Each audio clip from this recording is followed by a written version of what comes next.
Selamat pagi untuk kita semua. Hari ini kita akan mempelajari sifat koligatif larutan bersama saya Ibu Eva Sidaputar. Topik pertama yang akan kita pelajari yaitu adalah satuan konsentrasi. Apa itu satuan konsentrasi? Satuan konsentrasi itu sama halnya dengan satuan dalam perhitungan. Contohnya dalam satuan berat misalkan kilogram.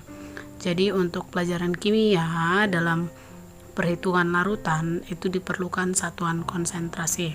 Satuan konsentrasi yang pertama akan kita pelajari itu adalah fraksi mol. Fraksi mol adalah jumlah mol terlarut atau mol pelarut dalam mol larutannya.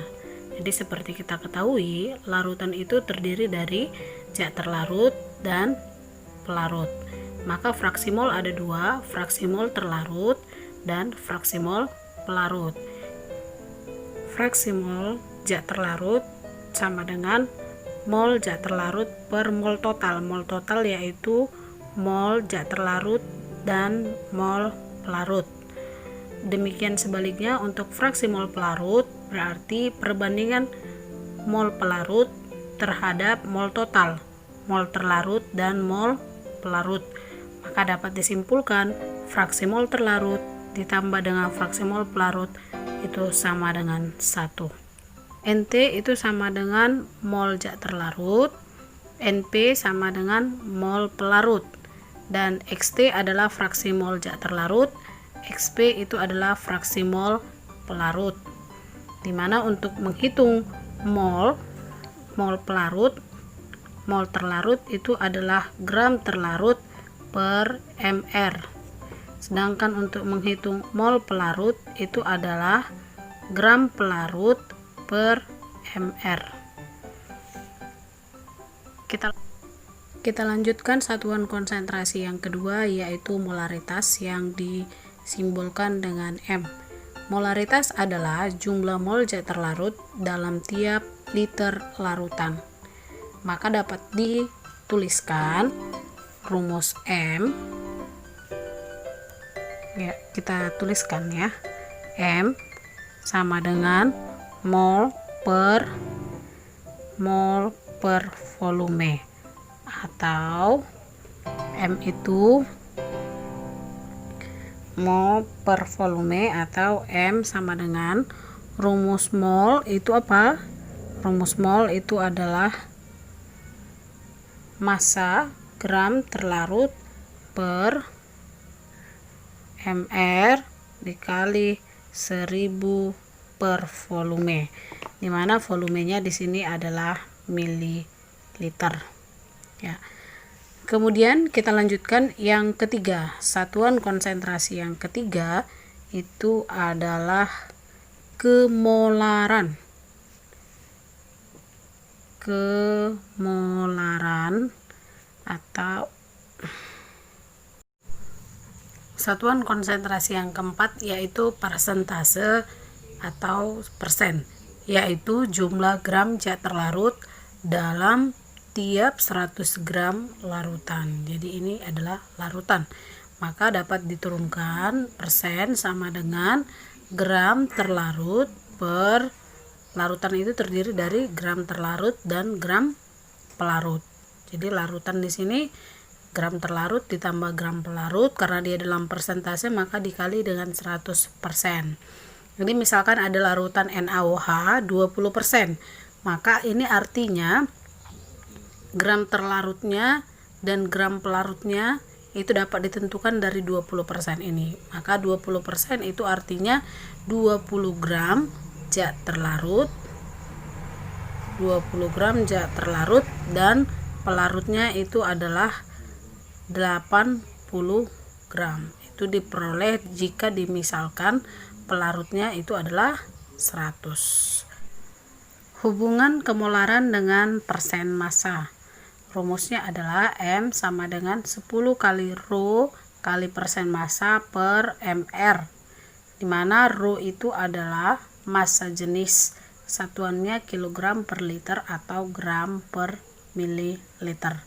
Contoh soal yang pertama, hitung kemolaran larutan NaOH 10% massa dalam air, MR-nya 40 mR NaOH.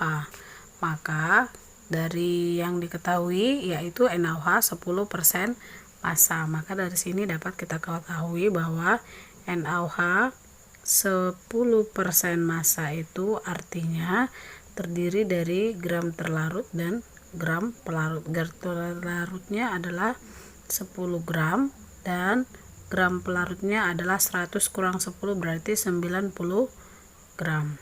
Yang ditanya adalah kemolalan. Maka dari sini kita peroleh M sama dengan gram terlarut per MR kali 1000 per gram pelarut. Gram terlarutnya adalah 10, MR-nya 40 kali 1000 per gram pelarutnya 90. Maka dapat diperoleh. Contoh soal yang kedua, hitung konsentrasi larutan dalam molaritas jika 15 gram urea dilarutkan dalam 250 ml air. Maka yang kita hitung adalah molaritas. Molaritas itu M besar. Rumusnya adalah M sama dengan gram zat terlarut per MR kali 1000 per volume dalam mililiter. Maka gram terlarutnya diketahui di soal itu sebanyak 15 gram. 15 gram urea itu MR-nya 60 kali 1000 per 250 ml air, 1 molar. Diketahui fraksi mol larutan metanol CH3OH dalam air adalah 0,5. Hitung konsentrasi metanol yang dinyatakan dalam persen berat. Maka yang pertama kita diketahui XT-nya 0,5, fraksi molnya 0,5, dimana XT itu adalah NT per NT tambah NP atau mol terlarut per mol total. 0,5 itu berarti dia adalah setengah. Maka dari sini dapat kita pahami jika NT sama dengan 1 dan jika di sini NT tambah NP sama dengan 2, sedangkan NT 1 berarti NP sama dengan 1, dimana satuannya ini adalah mol.